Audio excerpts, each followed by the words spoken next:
You want the ultimate luxury vehicle in 2022? Well, you're looking at them.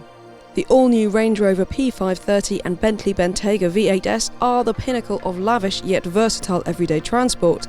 Sports car performance, chauffeur car refinement and space, and SUV practicality. But if you are after a superior luxury V8 SUV, well, the question is, which one of these is best? The Range Rover is certainly newer. We actually drove it on the CarGurus UK channel earlier this year on the launch of the car. It's an all-new platform, and this one actually gets a 4.4 litre V8 twin turbo with 523 brake horsepower, and it will do 0 to 62 in 4.6 seconds despite being the size of a small planet. The Bentley, on the other hand, has also been updated this year. I can't think why, probably because one of its key rivals has just got a new model. But here it is. This is the Bentley Bentayga V8S. Now, I would add that you can get the Bentley as a standard V8, which costs from a much more similar amount to the Range Rover that we've got here. This is the S, which gets the 542 brake horsepower V8, actually the same as the standard Bentley V8, but it gets different suspension and it's quite spendy. So if you want the S here, which is kind of the ultimate performance Bentley Bentayga, then you're looking at closer to £180,000, while the Range Rover is more like £140,000. So I would add that probably the closer rivalry would be with the standard version of this car, but still, it's worth getting these two together, seeing how they perform, and finding out where you should put your large amounts of cash if you are after the ultimate luxury SUV. Naturally, you're getting top-class finish and equipment at this level. Our Range Rover test car is a limited first edition P530 model, which is complete with everything you see here as standard apart from the £7,000 special matte paint finish. Bentley is too posh to even do trim levels, so the Bentayga V8S is its own standalone model and is complete with much the same exhaustive levels of comfort, including parking assistance, heated and cooled seats and much more.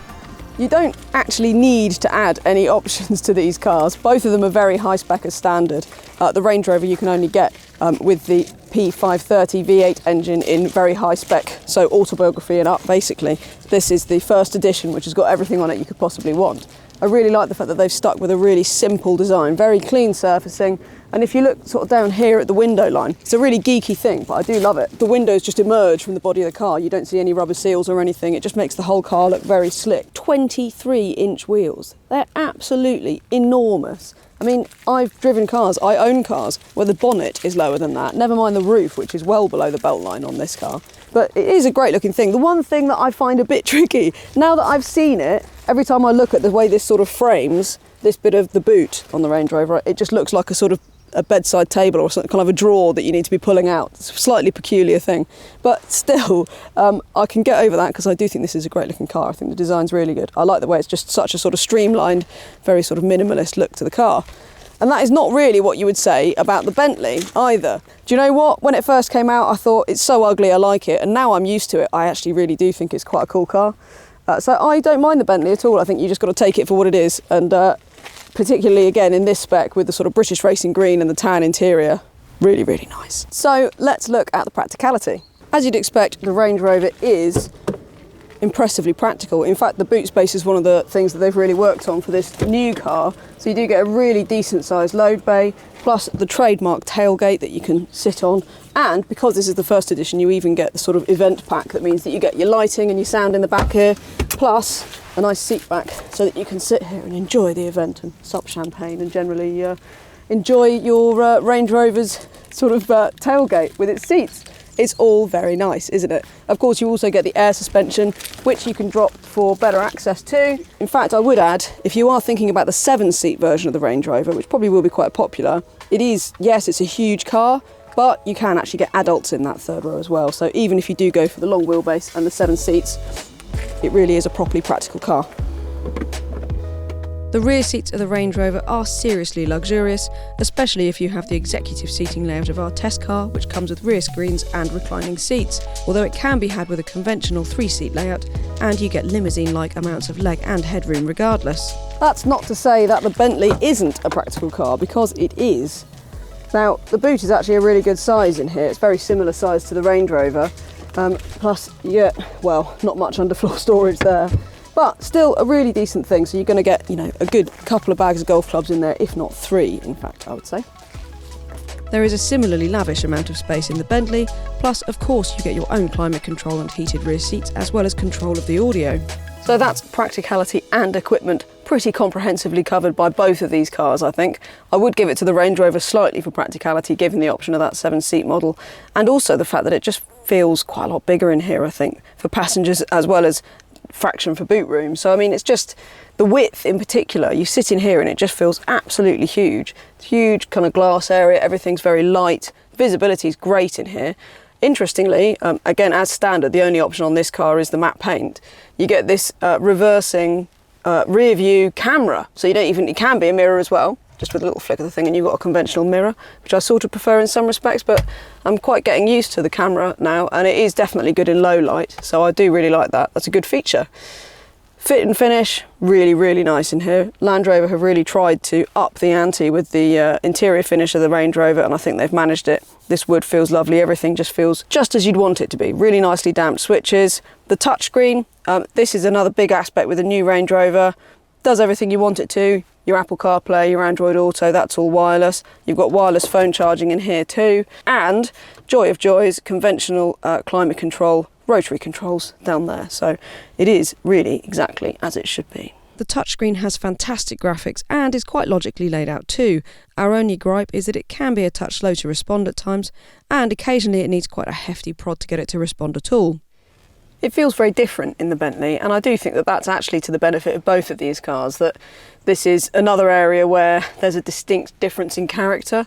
The Bentley just feels a bit more traditional, perhaps a little bit more sort of gentrified.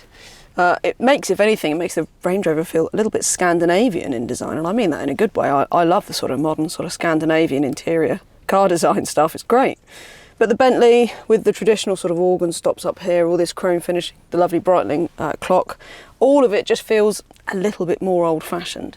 And maybe that's exactly what you want if you're buying a Bentley. It does feel a touch narrower. It's peculiar how it just feels a bit more with these raked back A-pillars particularly. It definitely feels a bit more enclosed than the Range Rover. It's still a really spacious and roomy interior that, I mean, anybody's going to get comfy in this seat. It's lovely.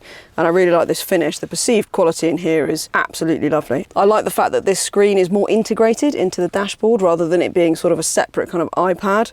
I think it looks good. This infotainment is also updated for the 2022 Bentley Bentayga. So you've got everything in there that you expect, including, as with the Range Rover, your Apple CarPlay and your Android Auto, your nav, all the features that you want. So it really does have a really high-tech finish, perhaps not quite as high-tech as the Range Rover, but I can totally see why you might actually prefer this to the more minimalist finish in the Range Rover.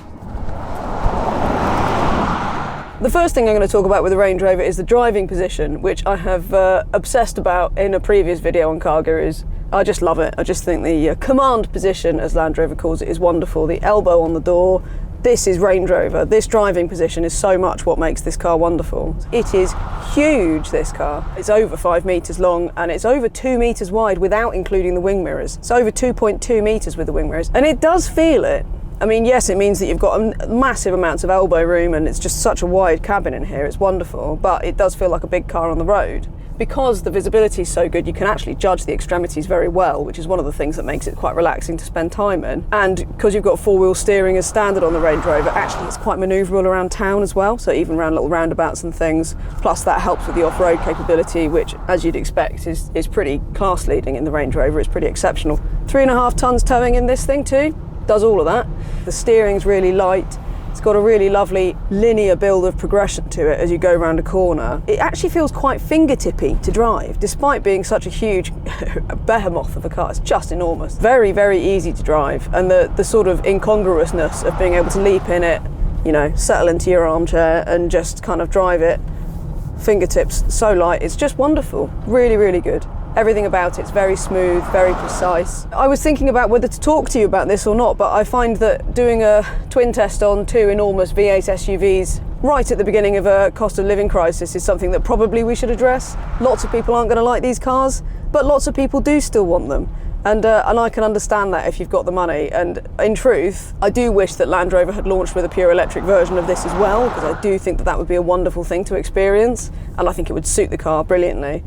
But for now, if you fancy V8, bit of a last hurrah for the combustion engine, this is actually BMW sourced, this 4.4 litre V8, twin turbo. Its best work is done actually just pottering around. Range Rover, of course, in the last few generations particularly, have been very good at making a car that is very limo-like to drive and yet also handles well, and this does.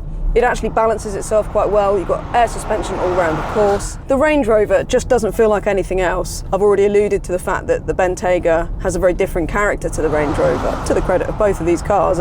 But objectively, in terms of the way it drives, in terms of the refinement, this is pretty peerless, actually. This car is just beautiful to spend time in and to drive. It's actually dramatically quite a lot better than the last car, which is saying something, because that was also an extremely good thing. As for economy, well, the Range Rover has a claimed fuel efficiency of 24 mpg, while the Bentley achieves 21 mpg. Somewhat surprisingly, in the real world, we didn't see far off those figures. Even so, if you're worried about running costs, it must be said that these just aren't the cars for you. The Bentayga, the moment you drive it out of the car park, you can tell that it's completely different to the Range Rover. This thing is actually in many ways like some kind of enormous hot hatch. It just feels immediately quite keen, it's quite eager in a way that the Range Rover isn't. I mean, for a start, the way that V8 sounds is outrageous. The Range Rover never sounds like that. It's like, if you're going to go for a V8, we're going to go big and we're going to make it sound amazing, and it does, it's great. This still feels like a Bentley GT. It still feels like a car that you're going to cross continents in. It's very comfortable. This is the S test car, like I said, which is relevant because that changes the suspension setup of it's all-round air suspension. But Bentley has set the S up to be kind of the ultimate driver's option in the Bentayga range. It's still very comfy despite that, and this is on mere 22-inch wheels. It's virtually small by comparison to the Range Rover. You do get a bit more of a fidget over quite high-frequency road surfaces than you do in a Range Rover. But it's still damped so well, and body control is very good, especially for such a big car. The way it responds is very predictable, but it's definitely got more of a bite to it. So the steering's a bit heavier than in the Range Rover, but still very predictable. It's got a really nice sort of oily feel to it. It's quite good feedback as well, actually. You really know what's going on. And I mean, it's set up so this is actually quite a playful car. I mean, you can really chuck it around if you want to. I drove the Aston DBX 707 recently, and it is, you know, it's almost as good as that for handling, and that was exceptional. So really impressive. It's just a lovely thing to spend time in, just as with the Range Rover. The Range Rover definitely does have a slightly better ride comfort, like I said, and is overall a slightly more relaxing thing. But if you want the driver's car, if you want the fun option in your V8 luxury SUV stakes, well, this is definitely the better option than the Range Rover. All cars are subjective purchases, but that is even more the case when it comes to cars like these, which are certainly indulgences even for the well-heeled motorists that are typically buying them. That the Range Rover feels overtly modern and minimalist, and actually almost understated by the standards of some of its peers, is its own USP, while the Bentley's more gentrified approach is also its own calling card. Picking between them is like choosing furniture. High-end modernist or quality antique, both are equally desirable and do the job brilliantly but suit different tastes. If you force us to pick a winner here, it has to be the Range Rover. The Bentayga's got the edge for handling, but on most other objective fronts, well, the Range Rover really is the ultimate luxury SUV. Don't forget to head to cargurus.co.uk for a whole host of fantastic used cars, and while we've got you, please do remember to like the video, subscribe to the CarGurus UK YouTube channel, and turn on your notifications so that you don't miss any of our videos.